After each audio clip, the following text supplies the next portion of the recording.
Hello guys, ayan, magluluto tayo ngayon ng binagoongang baboy, pork chop. Ayan, ang pork chop na prito na, yung alamang na prito na, nagisa na rin. Ayan, lagyan natin ng ayong gata, pimenta, bawang, sibuyas, luya, then siling green. Then, ang ating gulay ay, syempre, fresh from our farm. Kangkong. Ayan. O, sige, start na tayo ng pagluluto. Gigisa muna tayo. Lutuin natin ng masarap para sa pananghalian. O, ayan. Kita nyo na yung ating ingredients, mga darling. Madali lang naman yan. Mag-gisa-gisa na tayo. Mabilis ang luto na lang yan. Kasi, luto na yung ating karne na pork chop. Ayan, lagyan na natin yung bawang. Next ay sibuyas. Ayan, sabay na natin yung luya. Ayan.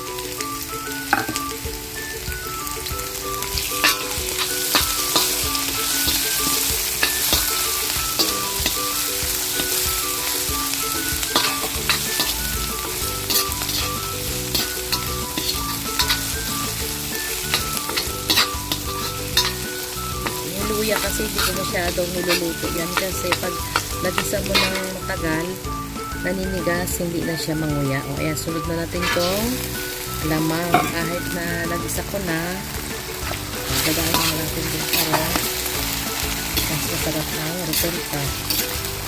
Marami talaga maglagay ng alamang sa binagoongang baboy.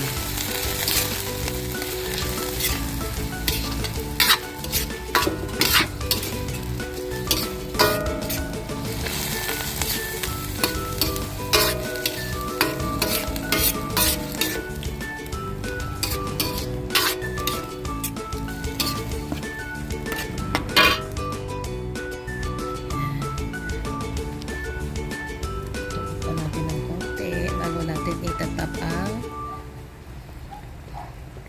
binagoongang baboy.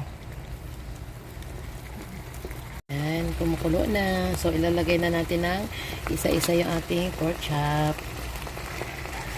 Nilagyan ko na pala ng konting ano yan, paminta, konti lang. Mamaya dagdagan na lang natin.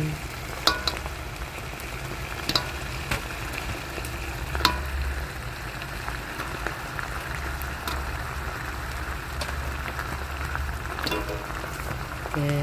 Mamaya konti, dagdagan natin ng konting tubig. Takipan muna natin.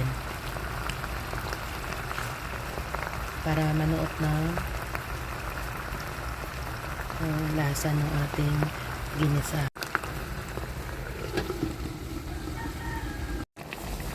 Ayan guys, kumukulo na siya. Ilagyan ko na yan ng konting tubig kanina, yung sabaw na pinaglagaan ng karne. Kasi ako pag nag-ano ng karne, pinapakuluan ko lang saglit yan muna bago prituhin para sure na naluto hanggang loob.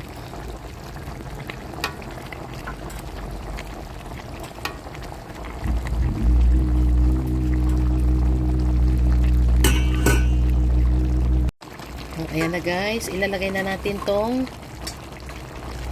kangkong, yung kanyang tangkay, kasi hinihiwalay ko talaga yung dahon at tangkay kasi ang tangkay medyo matagal maluto kaysa sa dahon.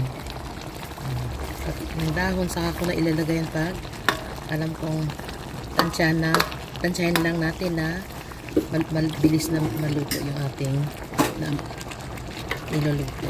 Kasi hindi rin masarap yung dahon na masyadong naluto. Okay. Okay na. Malapit na tayo makakain. Ayan. Gutom na yung aking mga angels. Naghihintay ng aking niluto.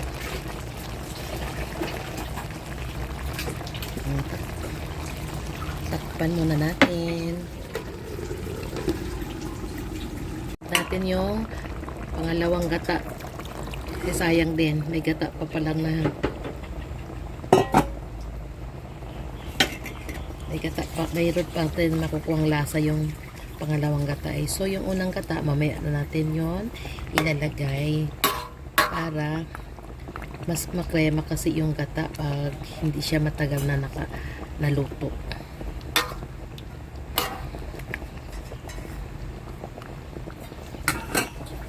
Mas nalalasahan yung kanyang gata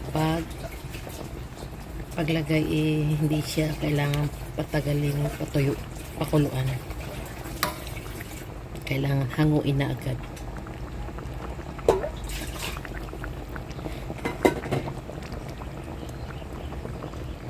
Yummy na.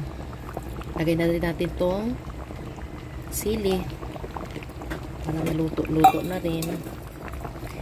Hindi naman siya masyado maanghang yung sili na yan. Tama lang. So, kung yung sili, pag naglagay ka ng sili, pwede nyo naman i-check. Kung maanghang siya masyado, pwede siyang itap lang siya bago nyo bago nyo alisin sa kalan yung or patayin yung inyong kalan.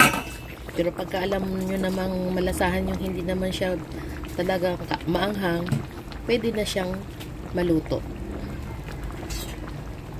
Hindi na masyado kaanghang ang inyong niluluto. Ayan, medyo malapit pa tayo.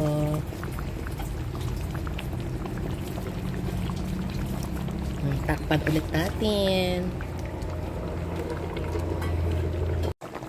Ayan, malapit na talaga siya.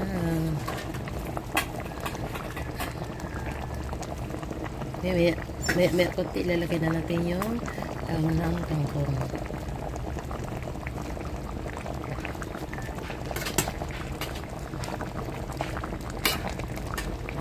Kasi yung hobby ko, hindi pwedeng kumain ng yung kangkong na hindi masyadong hindi na yung ano pa siya.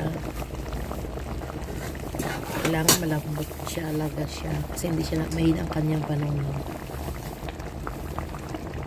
Mas masarap yung crunchy pa siya. Kaya lang hindi pa pwede sa hobby ko eh.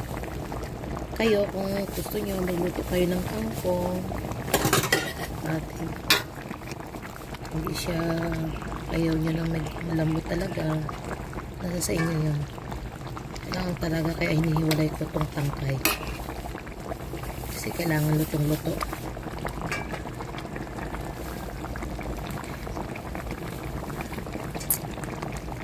Para sure na na-digest ng ayos ng mga kakain.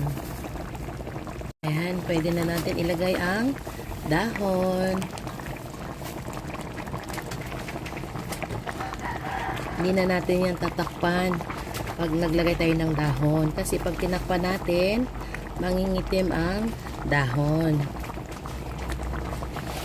Yan ang sikreto.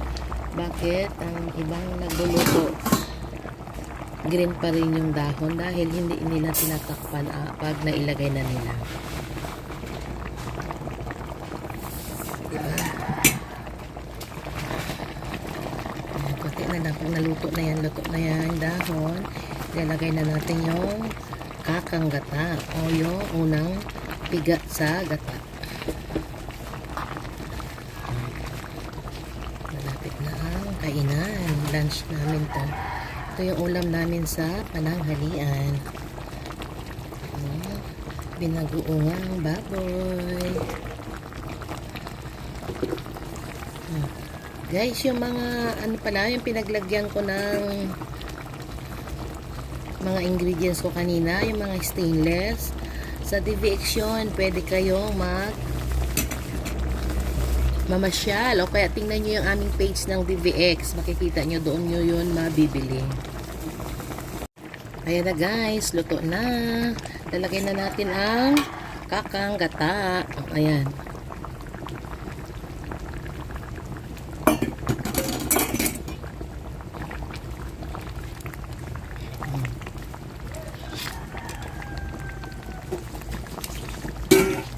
Hindi ko na yan nilagyan ng asin ha, kasi may alamang yan. Ang alamang maalat, alam nyo naman.